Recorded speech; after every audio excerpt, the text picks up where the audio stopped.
ഇന്ന് രാവിലെ നീക്കുമ്പോൾ തന്നെ നല്ല ക്ലൈമറ്റും നല്ല മഴയും. വേഗം നീച്ചിട്ട് കുറച്ച് നേരം മഴയൊക്കെ നോക്കി നിന്നു. മഴ പെയ്താൽ പിന്നെ ചൂടുള്ള എന്തെങ്കിലും കഴിക്കാനായിട്ട് തോന്നും. എന്നാൽ നമുക്കൊരു വൈറ്റ് സോസ് പാസ്ത ഉണ്ടാക്കിയാലോ? അതിനായിട്ട് ഒരു പാൻ എടുത്തിട്ട് ഒരു പീസ് ബട്ടർ ഇട്ടിട്ട് നന്നായിട്ട് മെൽറ്റ് ചെയ്യിക്കുക.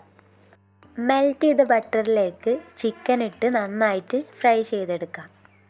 എന്നിട്ട് സെയിം പാൻ എടുത്തിട്ട് കുറച്ചും കൂടി ബട്ടർ ആഡ് ചെയ്ത് കൊടുത്തിട്ട് അത് നന്നായി മിക്സായ കുറച്ച് ക്യാരറ്റും കുറച്ച് സവാളയും കൂടി മിക്സ് ചെയ്തെടുക്കാം. എന്നിട്ട് സവാളയും ക്യാരറ്റും നന്നായി കുക്കാവണ വരെ മിക്സ് ചെയ്തിട്ട് തന്നെ ഇരിക്കുക. നല്ല മിക്സ് ആയതിന് ശേഷം ആ ചിക്കനും കൂടി ആഡ് ചെയ്തിട്ട് നന്നായി മിക്സ് ആക്കുക. അപ്പോൾ ഇത് നല്ല കുക്കായി വന്നിട്ടുണ്ട്. അപ്പോൾ നമുക്കിത് മാറ്റി വെക്കാം.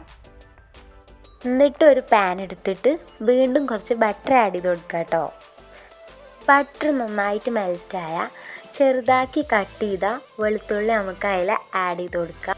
വെളുത്തുള്ളി നല്ല കുക്കായി വന്ന 3 ടേബിൾ സ്പൂൺ മൈദ അതിലേക്ക് കുറച്ചിട്ടിട്ട് നന്നായിട്ട് മിക്സ് ആക്കുക. കുറച്ചായി ഇട്ടില്ലെങ്കിൽ പിന്നെ അത് കട്ട പിടിക്കും കേട്ടോ. അപ്പോൾ കുറേശ്ശെ ഇട്ടിട്ട് നല്ല മിക്സ് ആക്കുക. അപ്പോൾ ഇതേപോലെ നല്ല മെൽറ്റായിട്ട് കിട്ടും. എന്നിട്ട് അതിലേക്ക് ആവശ്യത്തിനുള്ള മിൽക്ക് ആഡ് ചെയ്ത് കൊടുക്കുക. മിൽക്ക് കുറേശ്ശെ ആക്കിയിട്ട് ആഡ് ചെയ്ത് കൊടുക്കാം.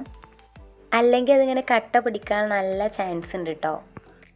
ഇതിങ്ങനെ ക്രീമി ടെക്സ്ചർ ആകുമ്പോൾ അതിലേക്ക് 1 ടേബിൾ സ്പൂൺ ചില്ലി ഫ്ലെക്സും 1 ടേബിൾ സ്പൂൺ പെപ്പർ പൗഡറും പിന്നെ കുറച്ച് സാൾട്ടും കൂടി ആഡ് ചെയ്യാം. എന്നിട്ട് നന്നായിട്ട് മിക്സ് ചെയ്ത് കൊടുക്കാം കേട്ടോ.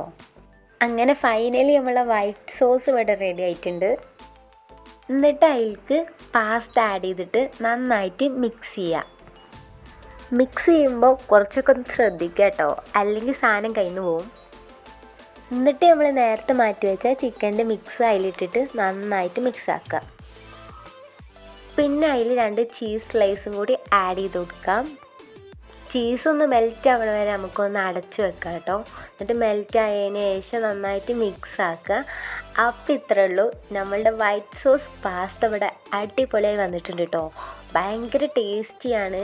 അപ്പോൾ എല്ലാവരും ഒന്ന് ട്രൈ ചെയ്ത് നോക്കൂ. അങ്ങനെ പാസ്ത ഒക്കെ സെറ്റായി വന്നപ്പോൾ മഴക്കാണ്ട് തിന്നു കേട്ടോ. അതല്ലെങ്കിൽ അങ്ങനെ തന്നെ ആവുമല്ലോ അല്ലേ? അപ്പം ശരി, എന്നാൽ അടുത്ത വീഡിയോയിൽ കാണാം. ബൈ.